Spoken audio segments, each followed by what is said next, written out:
Halo Kak, Assalamualaikum. Kembali lagi dengan saya, Tukang Partus. Nah, di video kali ini saya akan memberikan beberapa latihan soal mengenai etiko-legal dalam pelayanan kebidanan.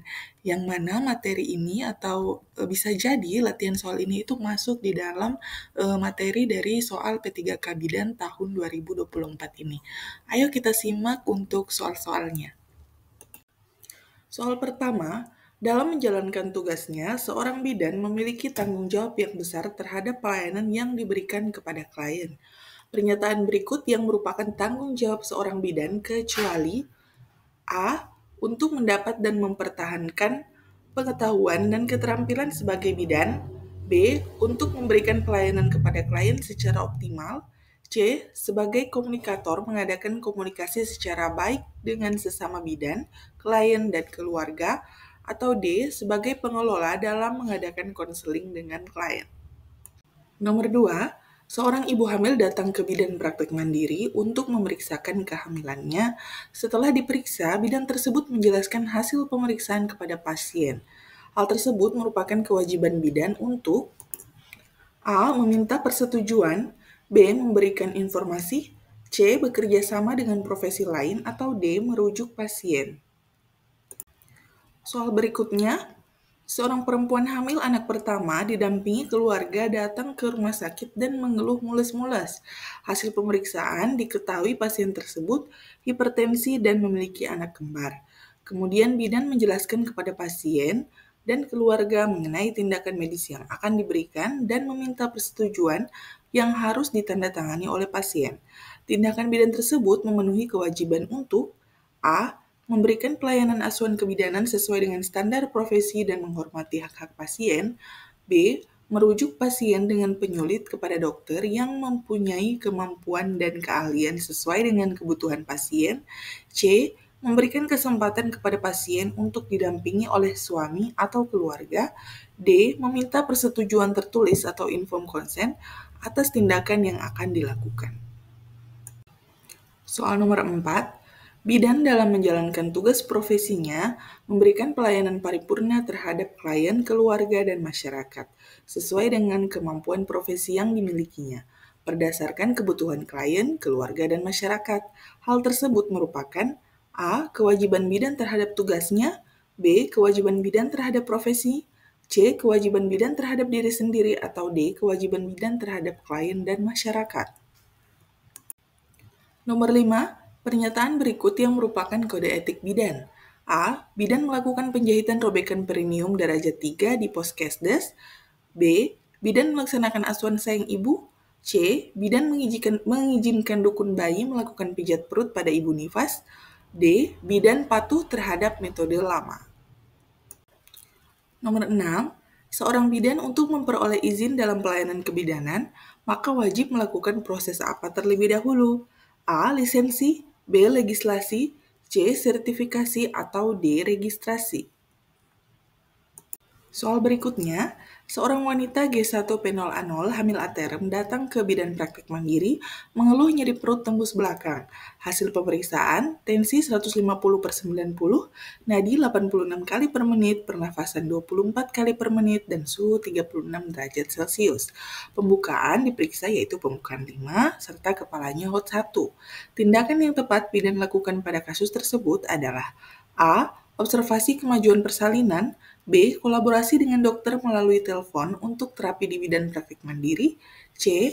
Rujuk ke rumah sakit rujukan terdekat. Atau D. Menyuruh keluarga untuk mendampingi ibu saat persalinan. Baik, soal nomor 8. Memilih atau mengambil keputusan dalam persalinan adalah salah satu contoh dari A. Persetujuan dalam tindakan. B. Masalah etik yang berhubungan dengan profesi. C. Masalah etik yang berhubungan dengan teknologi, atau D. Isu etik. Soal nomor 9, seorang perempuan umur 15 tahun datang ke bidan praktek mandiri diantar oleh temannya. Ia mengaku sudah telat haid selama 2 bulan. Bidan kemudian melakukan pemeriksaan dan didapatkan hasilnya yaitu PP-tes positif. Perempuan tersebut meminta bidan menggugur kandungannya karena ia masih seorang pelajar. Berdasarkan kasus situasi yang dihadapi oleh bidan adalah A. Isu, B. Isu etik, C. Dilema moral, atau D. Isu moral. Soal nomor 10, seorang perempuan usia 23 tahun sedang bersalin di BPMY. Ibu mengeluh mules sejak tadi malam dan ibu hamil anak pertama. Hasil pemeriksaan tanda vital semua normal, HIS 3-4 kali dalam 10 menit, yaitu selama 35 detik, VT pembukaan 6-7 cm. Ibu menjerit kesakitan bila mules. Bidan melakukan inform konsen untuk memberikan metode distraksi. Pada kasus tersebut terkandung dimensi apa? A. Dimensi hukum, B. Dimensi legal, C. Dimensi moral, atau D. Dimensi etik. Soal berikutnya, di bawah ini merupakan bentuk-bentuk isu etik kecuali A. Bidan, klien, dan masyarakat, B. Bidan dengan teman sejawat, C. Bidan dengan profesi, atau D. Bidan dengan asistennya. Seorang perempuan berusia 23 tahun melahirkan anak pertama di Bidan Ani. Karena perineumnya kaku, Bidan Ani akan melakukan tindakan episiotomi. Namun, si ibu menolak tindakan tersebut. Apa yang akan dilakukan bidan selanjutnya? A. Tetap melakukan episiotomi. B. Mengikuti keinginan ibu untuk tidak melakukan episiotomi. C. Tidak melakukan episiotomi dan meminta inform konsen. Atau D. Merujuk pasien. Ada seorang ibu yang hamil 8 bulan mengalami masalah terhadap kandungannya. Telah diselidiki oleh bidan, ternyata kondisi kandungannya sangat lemah dan diharuskan untuk digugurkan demi keselamatan ibu dan bayi. Di satu sisi, bidan bingung karena aborsi dilarang oleh agama, dan di sisi lain, takut mengambil resiko karena membahayakan ibu bayi yang mengandung. Dalam hal ini, kasus di atas termasuk dalam golongan kasus A. Isu etik, B. Isu moral, C. Dilema moral, D. Konflik moral, atau E. Konflik etik. Dalam kasus di bawah ini, yang manakah termasuk dalam golongan kasus isu etik? A. Bidan yang bingung karena pasien tidak mau ditindak padahal membahayakan kesehatan pasien. B. Bidan yang harus mengobati pasien tapi di sisi hukum mendapat larangan. C. Bidan yang dipaksa oleh klien menindak pasien yang tidak bisa ditangani dengan alasan ekonomi dan berujung fatal sehingga berdampak buruk bagi bidan. D. Bidan yang di mata masyarakat mendapat kepercayaan tetapi belum mendapat izin dari IBI.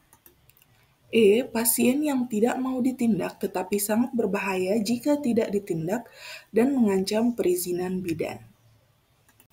Nah, itu tadi beberapa soal yang kakak bisa pakai untuk latihan. Siapa tahu masuk di soal P3K nanti ya kak ya. Untuk jawabannya nanti bisa cek di kolom deskripsi. Terima kasih.